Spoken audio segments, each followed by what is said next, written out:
तो साल 1978 से 1979 के टाइम पे जापान के गिफू और नागोया जैसे शहरों में एक मिस्टीरियस और डरावनी चुड़ैल का आतंक फैला हुआ था। एक ऐसी चुड़ैल जो लोगों को मारकर उनके चेहरे को फाड़ देती थी, जिसकी कहानियां जापानीज लेजेंड्स में करीब 1600 सदी तक जाती है। एक चुड़ैल जो रात में अकेला इंसान देखकर उसके पास आती है और एक सवाल पूछती है, क्या मैं सुंदर हूं? और अगर उसने आपसे ये सवाल पूछ लिया तो इसका मतलब सिंपल है, आप चाहे जवाब हाँ दो या ना, दोनों का नतीजा सिर्फ एक होगा, एक भयानक मौत। तो ये कहानी है जापान की सबसे फेमस भूत की, जिसका नाम है कुचिसाके ओना, जिसका हमारी भाषा में मतलब होता है फटे मुंह वाली औरत। और आज हम इसी चुड़ैल की एक ऐसी कहानी जानने वाले हैं जहां इसका शिकार एक इंडियन लड़का बना था और उसे भी इसने वही सवाल पूछा था, क्या मैं सुंदर हूं? तो हेलो गाइस, मैं हूं कौशिक और चलिए शुरू करते हैं एक और नए एपिसोड को। जापान में लोग कहते हैं कुचिसाके ओना पहले एक नॉर्मल औरत थी। वो बहुत ही खूबसूरत थी, उसको अपने चेहरे पर बहुत ज़्यादा घमंड था। उसकी शादी एक सोल्जर सामुराई से हुई थी। कुछ साल तक दोनों ठीक से रहते थे। फिर एक दिन उस सामुराई को लंबा युद्ध का काम मिल गया और वो घर से बहुत दूर चला गया। साल बीत गए, औरत को लगने लगा कि शायद वो कभी वापस नहीं आएगा। अब कुछ वर्जन्स में लोग बोलते हैं कि इस दौरान उसने किसी और के साथ रहना शुरू कर दिया था, जिसके बाद एक दिन जब सामुराई वापस आया और उसने अपने वाइफ को किसी और के साथ देखा तो वो गुस्से से पागल हो गया। उसने अपनी तलवार निकाली और गुस्से में उसके मुंह से लेकर कान तक काट दिया, जैसे किसी ने दोनों किनारे से चाकू से पूरा मुंह फाड़ दिया हो। कहते हैं कि उसने उस वक्त सिर्फ इतना कहा, अब बता, क्या तू अब भी खूबसूरत है? इतने दर्द और इतनी बेइज्जती के साथ वो औरत वहीं पर मर गई। लोग कहते हैं कि उसकी आत्मा शांत नहीं हुई। अब वो भूत बनकर रात को रोड्स पर घूमती है, मास्क पहनती है और लोगों से वही सवाल पूछती है, क्या मैं खूबसूरत हूँ? तो साल 1970s के सालों में बच्चे इस भूत से इतना डरे हुए थे कि स्कूल से घर आते वक्त मम्मी पापा उनके साथ वॉक करते थे। टीचर्स रोड के साइड खड़े रहते थे। कहीं कहीं पुलिस की गाड़ियां भी स्कूल टाइम पर रोड पर दिखाई देती थी, सिर्फ इसीलिए कि कोई बच्चा अकेला ना रहे। लोग अलग अलग तरीकों से बच्चों को सेफ फील करवाने की कोशिश करते थे। अब स्टोरी में आते हैं हमारा मेन कैरेक्टर मधु और उसका बेटा विवेक। तो मधु इंडिया की एक सिंपल वर्किंग मॉम थी। कुछ महीने पहले उसके हस्बैंड की डेथ हो गई थी। अब घर का किराया, खाना और उसके बेटे विवेक की स्कूल फीस सब कुछ मधु को ही संभालना पड़ता था। वो रोज ऑफिस जाती, रोज टेंशन लेती और रोज सोचती कि फ्यूचर कैसे हैंडल होगा। तब उसकी कंपनी ने एक बड़ा काम दिया। जापान में क्लाइंट के पास 5 महीने का प्रोजेक्ट, सैलरी अच्छी थी, स्टे का अरेंजमेंट था, पर लैंग्वेज अलग थी, देश अलग था। मधु ने बहुत सोचा, फिर उसने डिसाइड किया कि वो ये चांस ले लेगी। ये उसके बेटे विवेक के लिए भी बेटर होगा। कंपनी ने हेल्प करके विवेक के लिए जापान में ही घर के पास एक कोचिंग सेंटर ढूंढ दिया, जहां वो शाम को पढ़ने जा सकता था। कुछ दिनों बाद मधु और विवेक प्लेन से जापान पहुंच गए। उनको एक छोटा सा फ्लैट मिला, छोटी बालकनी, छोटा किचन, पर दोनों के लिए काफी। धीरे धीरे उनका रूटीन सेट हो गया। सुबह मधु ऑफिस जाती, विवेक घर पर स्टडी करता। शाम को विवेक कोचिंग जाता। रात को दोनों मिलकर खाना बनाते, बातें करते, फिर सो जाते। जापान की साफ रोड्स, साइलेंट लोग, ट्रेन्स, वेंडिंग मशीन्स, सब विवेक को बहुत ही इंटरेस्टिंग लगते थे। तो एक दिन ना लंच टाइम में मधु ऑफिस की पैंट्री में बैठी हुई थी। साथ में 3-4 जापानीज कलीग्स भी थे। सब लोग अपने अपने देश की फनी या स्कैरी स्टोरी शेयर कर रहे थे। मधु ने इंडिया की एक भूत वाली कहानी सुना दी। तब उसके एक कलीग ने सीरियस फेस बनाकर कहा, हमारे यहाँ एक बहुत ही फेमस भूत है, कुचिसाके ओना। उसने बोला, कभी कभी जब रात को छोटे बच्चे अकेले रोड पर घर जाते हैं, तब एक लंबी औरत रेड कोट पहने, मास्क पहने उनके सामने आ जाती है। वो सीधा पूछती है, क्या मैं खूबसूरत हूँ? अगर बच्चा नहीं बोले तो वो गुस्से में उसको मार देती है। अगर बच्चा जल्दी से हाँ बोल दे तो वो मास्क नीचे करके अपना फटा हुआ मुंह दिखाती है। फिर दोबारा पूछती है, अब? और कहानी के मुताबिक चाहे बच्चा फिर हाँ बोले या नहीं, एंड हमेशा बहुत बुरा ही होता है। तो मधु ये सुनकर हिल गई। ये नॉर्मल घोस्ट स्टोरी से थोड़ी अलग लग रही थी। फिर उस कलीग ने एक और बात बोली, लोग कहते हैं इस भूत को एक चीज़ बिल्कुल पसंद नहीं है, एक पुराना हेयर ऑयल जिसको बोलते हैं पोमादे। अगर कभी ऐसे भूत से फेस टू फेस हो जाओ तो बस पोमादे पोमादे पोमादे बोलकर वहां से निकल जाना। कहानियों में लिखा है कि ये वर्ड सुनकर वो अपना नाक पकड़कर भाग जाती है।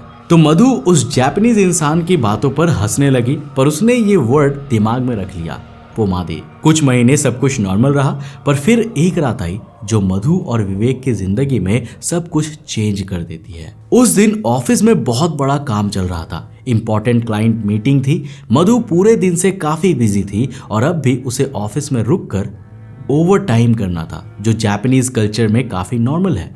पर इस चीज के कारण उस दिन मधु टाइम पर विवेक को कोचिंग से घर लेने नहीं आई। मधु ने जब टाइम देखा कि अब काफी शाम हो गई है तो उसे तुरंत रियलाइज हुआ कि विवेक उसका इंतजार कर रहा है। इसलिए उसने विवेक को कॉल किया और कहा, बेटा आज मैं तुम्हें पिक करने नहीं आ पाऊंगी, काम में बहुत लेट हो गया है, तुम कोचिंग से बस से घर चले जाना। विवेक ने चुपचाप ठीक है कहा। उसको पता था ममा उन दोनों के लिए मेहनत कर रही है। रात के लगभग 9:30 बज चुके थे। विवेक लास्ट बस से कोचिंग सेंटर के पास वाले स्टॉप पर उतर गया। बस ऑलमोस्ट खाली थी। ड्राइवर ने पीछे मुड़कर विवेक को सिर्फ इतना बोला, आज लास्ट बस है, रात को रोड खाली रहता है, ध्यान से जाना। और इतना कहकर ड्राइवर बस लेकर चला गया। अब रोड पर सिर्फ विवेक था। अब जापान की इन खाली अंधेरी सड़कों पर विवेक को कुछ अजीब सा डर लग रहा था। विवेक ने एक बार फोन निकाला, सोचा ममा को दोबारा कॉल करे, फिर उसे याद आया कि वो तो ऑफिस में बिजी है। उसने फोन पॉकेट में वापस रख दिया। घर का रास्ता उसे क्लियरली याद था। उसने सोचा मैं फास्ट चलूंगा, थोड़ा ध्यान रखूंगा और मैं पहुंच जाऊंगा। विवेक रोड पर चलना शुरू करता है। शुरुआत में सब कुछ नॉर्मल लग रहा होता है। साइड में कुछ घर हैं, बालकनीज पर लाइट जल रही है, कहीं से टीवी की हल्की सी आवाज आ रही है। उसके कदमों की टप टप आवाज रोड पर क्लियरली सुनाई देती है। पर अचानक कुछ अजीब होता है। विवेक को फील होने लगता है कि ये रास्ता आज कुछ ज्यादा ही खाली है और इसके अगले ही पल उसे कुछ स्टेप्स के बाद एक अजीब सी चीज महसूस होती है। उसके साथ चल रहे किसी और के पैरों की आवाज, मानो कोई छुप कर उसके साथ साथ चल रहा हो। वो तुरंत पीछे मुड़कर देखता है, वहां कोई नहीं होता। अब विवेक डरने लगता है और उसकी धड़कन तेज हो जाती है और इसी वक्त बिना वार्निंग के उसके कान के बिल्कुल पास एक अजीब सी आवाज आती है, विवेक। आवाज ना बहुत ही तेज होती है ना बहुत धीमी, बिल्कुल नॉर्मल, जैसे कोई पास खड़ा उसे पुकार रहा हो। विवेक का बॉडी फ्रीज हो जाता है। वो वहीं पर रुक जाता है और धीरे धीरे पीछे देखता है और यही वो पल होता है जब उसे वो दिखाई देती है। कुछ दूर आगे एक स्ट्रीट लाइट के ब्राइट गोले के नीचे एक लंबी औरत खड़ी होती है। रेड कोट उसके घुटनों से नीचे तक आ रहे होते हैं। काले लंबे बाल शोल्डर से नीचे तक लटक रहे होते हैं। फेस पर वही सफेद मास्क होता है जो नोज से लेकर चिन तक कवर करता है। उसके हाथ सीधे साइड में लटक रहे होते हैं। वो बिल्कुल हिल नहीं रही होती है, सिर्फ उसकी आंखें विवेक की तरफ टिकी होती है। विवेक डर और घबराहट में ना आगे बढ़ पा रहा होता है ना पीछे जा पा रहा होता है। डर के कारण उसे अपनी दिल की तेज धड़कन सुनाई देने लगती है, पर अब उसका डर और बढ़ने लग जाता है क्योंकि लैंप के नीचे खड़ी वो औरत धीरे धीरे विवेक की तरफ आने लगती है।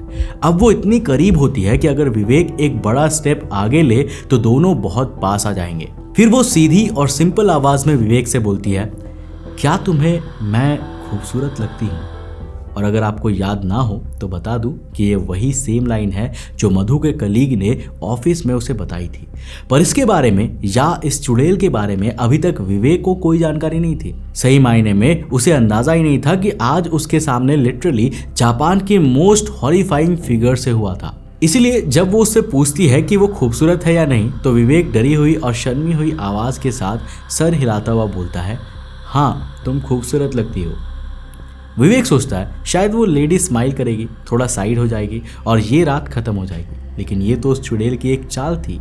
और अब वो विवेक के उस खूबसूरत बताने के बाद भी कुछ समय चुप रहती है। फिर वो अपना हाथ उठाती है, मास्क के दोनों साइड का इलास्टिक पकड़ती है और मास्क को धीरे से नीचे खींचने लगती है। मास्क जैसे जैसे नीचे आता है पहले एक साइड का चिक दिखाई देता है, वहाँ एक गहरी लाइन दिखती है जैसे स्किन का बड़ा कट हो।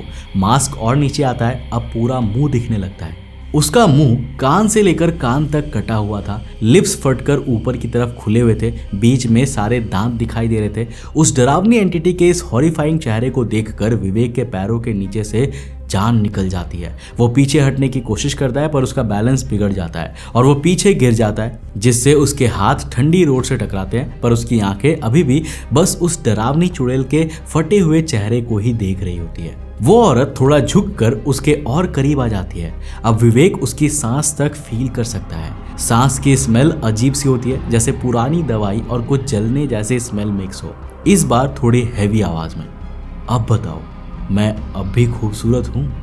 विवेक कुछ बोलना चाहता है पर आवाज ही नहीं निकल रही होती। गला बिल्कुल सूख जाता है, आंखों में पानी आ रहा होता है। तभी अचानक एक तेज व्हाइट रोशनी दोनों के बीच में आ जाती है, क्योंकि दूर से एक कार फुल हेडलाइट्स के साथ इसी रोड पर आ रही होती है। हेडलाइट्स की रोशनी सीधा उस औरत के चेहरे पर पड़ती है। कुछ सेकंड्स के लिए उसका फटा हुआ मुंह और दांत बहुत ही डरावने दिखते हैं, बहुत ही ज्यादा ब्राइट दिखने लग जाते हैं। फिर वो अचानक अपने हाथ से अपनी आंखों और नाक को कवर करने लगती है, जैसे इस रोशनी से उसको जलन हो रही हो। कार उसके बिल्कुल पास आकर ब्रेक लगाती है, डोर खुलता है, बाहर एक औरत निकलती है और ये मधु होती है। मधु 1 सेकंड में सब कुछ समझ जाती है। जमीन पर गिरा हुआ विवेक, उसके ऊपर झुकी हुई रेड कोट वाली स्लिट माउथ लेडी, ऑफिस में सुनी हुई कहानी और एक वर्ड पोमादे, सब एक साथ उसके दिमाग में फ्लैश होता है। मधु सीधा उस औरत की तरफ देखकर पूरे जोर से चिल्लाती है, पोमादे। फिर एक स्टेप आगे बढ़ जाती है, फिर चिल्लाती है, पोमादे। तीसरी बार और ज्यादा तेज आवाज में बोलती है, पोमादे।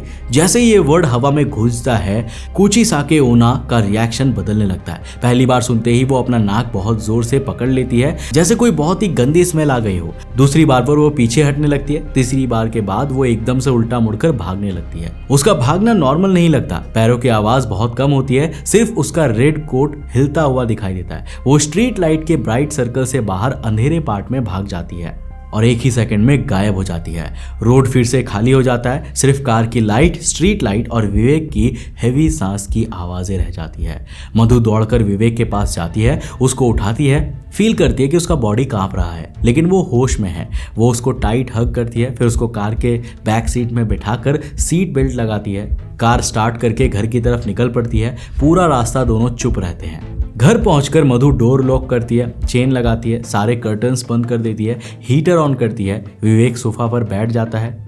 उसकी आंखें अभी भी शॉक में ही होती है। थोड़ी देर बाद वो धीरे से पूछता है, मामा आज क्या हुआ था? वो कौन थी और पोमादे का क्या मतलब है? मधु उसके पास बैठती है, उसको एक गिलास पानी देती है, फिर सिंपल वर्ड्स में एक्सप्लेन करना शुरू करती है और उसे उस जापानीज चुड़ैल की सारी स्टोरी समझा कर कहती है कि आज के बाद अगर वो तुम्हें दोबारा दिखे तो उसे मेरी ही तरह पोमादे वर्ड 3 बार कहकर वहां से भाग जाना और पीछे मुड़कर मत देखना। विवेक ध्यान से सारी बातें सुनता है। अब उसको समझ में आ जाता है कि अगर मधु को ऑफिस में ये कहानी नहीं पता होती तो आज रात क्या हो सकता था।